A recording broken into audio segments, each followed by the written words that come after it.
आकाशवाणी रांची से प्रस्तुत है प्रादेशिक समाचार।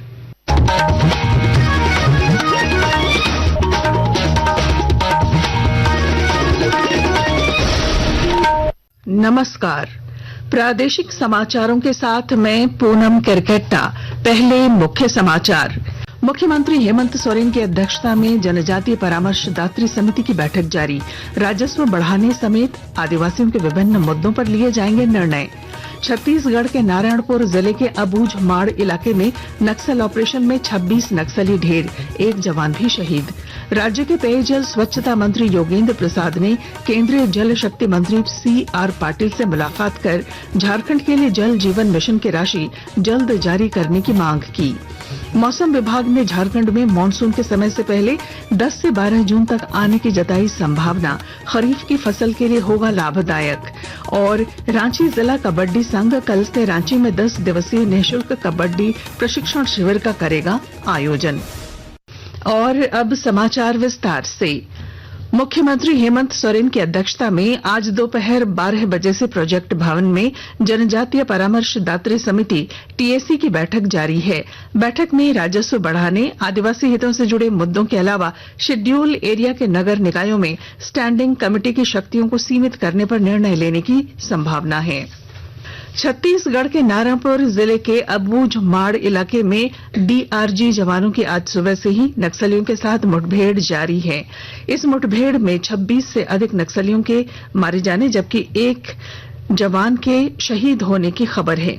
मारे गए नक्सलियों में बड़े कैडर के नक्सली भी शामिल हैं। राज्य के पेयजल स्वच्छता मंत्री योगेंद्र प्रसाद ने नई दिल्ली में केंद्रीय जल शक्ति मंत्री CR पाटिल से मुलाकात कर राज्य में प्रायोजित जल जीवन मिशन के सफल संचालन को लेकर शीघ्र पहल करने की मांग की। मंत्री श्री प्रसाद ने योजना को लेकर वित्त वर्ष 2025-26 में केंद्र सरकार से मिलने वाली राशि जल्द जारी करने का आग्रह किया है।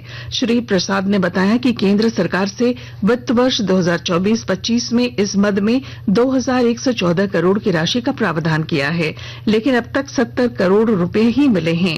केंद्रीय मंत्री ने राशि जल्द जारी करने का भरोसा दिलाया। आतंकवाद के खिलाफ ऑपरेशन सिंदूर की शानदार सफलता के बीच राष्ट्र भारतीय जवानों के शौर्य और साहस को नमन कर रहा है। सशस्त्र बलों के प्रति सम्मान, कृतज्ञता के रूप में आकाशवाणी समाचार एक विशेष श्रृंखला प्रसारित कर रहा है। आज हम परमवीर चक्र विजेता मेजर होशियार सिंह का स्मरण कर रहे हैं।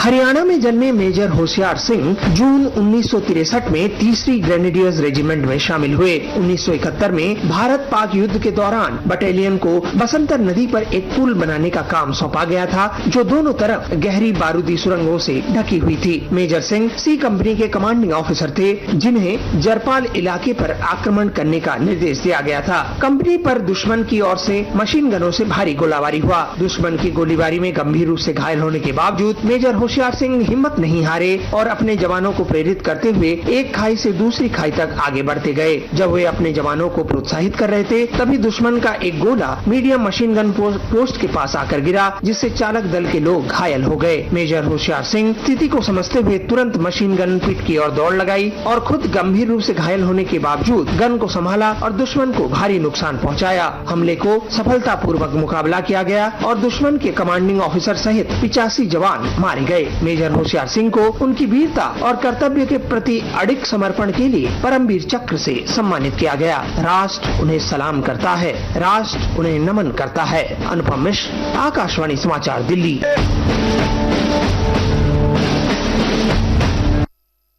राज्य के करीब 25,300 जन वितरण प्रणाली की दुकानों में 4G ई-पॉश मशीन लगाने की प्रक्रिया शुरू हो गई है।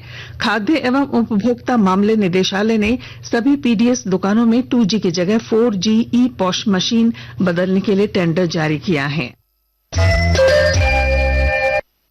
आकाशवाणी के ताजा तरीन समाचारों के लिए आप हमारी वेबसाइट newsonair.gov.in पर लॉग ऑन कर सकते हैं। ताजा समाचार x handle @AIR News Alerts और Facebook page all India radio news पर भी उपलब्ध है। आप प्रादेशिक समाचार एकांश के एक्स हैंडल @AIR News_रांची और Facebook page Akashvani news Ranchi, Instagram page तथा YouTube channel AIR News Ranchi पर भी हमारे बुलेटिन सुन सकते हैं। प्रादेशिक समाचार आप आकाशवाणी रांची से सुन रहे हैं। गिरिडीह जिला अधिवक्ता संघ ने अधिवक्ता स्वास्थ्य बीमा और पेंशन योजना के लिए नगर विकास मंत्री सुदिव्य कुमार का आभार जताया है। संघ के अध्यक्ष प्रकाश सहाय ने कहा कि बीमा योजना लाने में इनकी अहम भूमिका है। जो वेलफेयर स्कीम और जो इंश्योरेंस स्कीम अभी झारखंड सरकार ने लागू किया है, इसके लिए मैं माननीय मुख्यमंत्री श्री हेमंत सोरेन जी को बहुत बहुत धन्यवाद देता हूँ। लेकिन आप लोगों को जानकर हैरानी होगी कि इस पूरे स्कीम के ब्रेन चाइल्ड हमारे आदरणीय मंत्री श्री सुदिव्य कुमार जी ही। मौके पर मंत्री सुदिव्य कुमार ने बार भवन के लिए जनरेटर देने की घोषणा की। कोडरमा जिले के 811 आंगनबाड़ी केंद्रों में से 316 आंगनबाड़ी केंद्रों को इस वित्त वर्ष में सक्षम आंगनबाड़ी के रूप में विकसित किया जाएगा। विस्तृत जानकारी दे रहे हैं हमारे संवाददाता।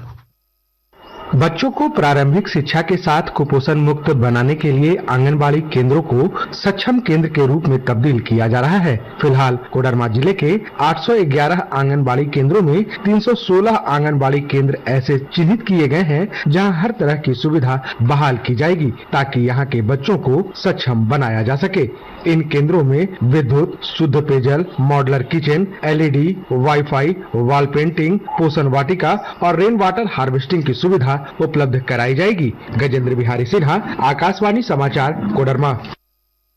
कोडरमा में योग सेवा क्रांति की ओर से महिलाओं को आत्मनिर्भर बनाने के लिए उन्हें 2 पहिया और 4 पहिया वाहनों का ड्राइविंग प्रशिक्षण दिया जा रहा है।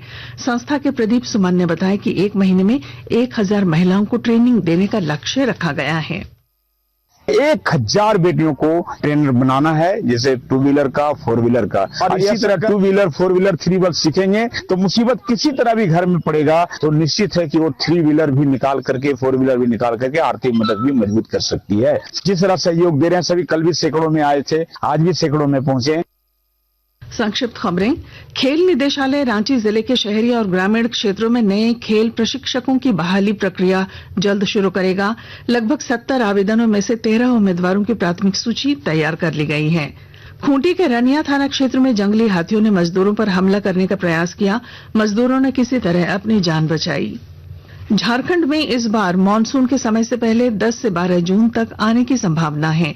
मौसम वैज्ञानिक अभिषेक आनंद ने बताया कि इस बार केरल में मानसून के 25 से 27 मई तक दस्तक देने की परिस्थितियां सक्रिय रूप से बनी हुई हैं।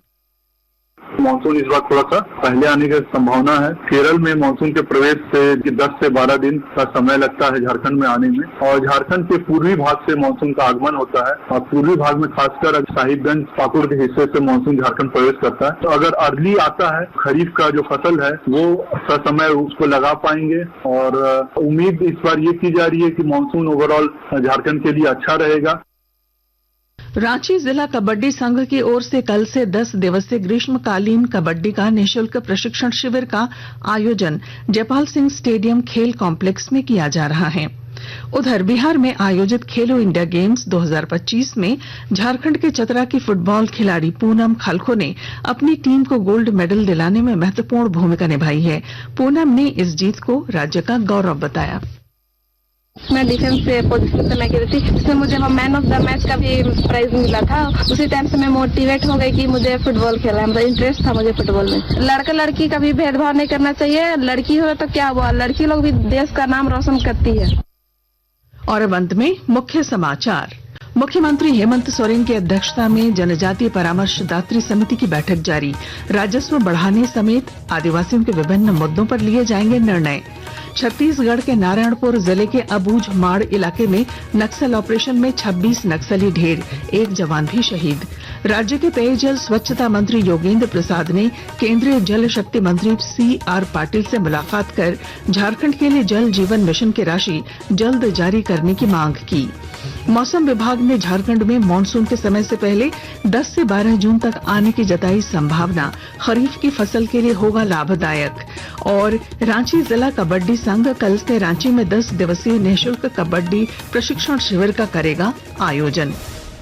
और इसके साथ ही आकाशवाणी रांची से प्रादेशिक समाचार का ये बुलेटिन समाप्त हुआ। अगला प्रादेशिक समाचार बुलेटिन दोपहर 2:55 पर प्रसारित किया जाएगा। नमस्कार।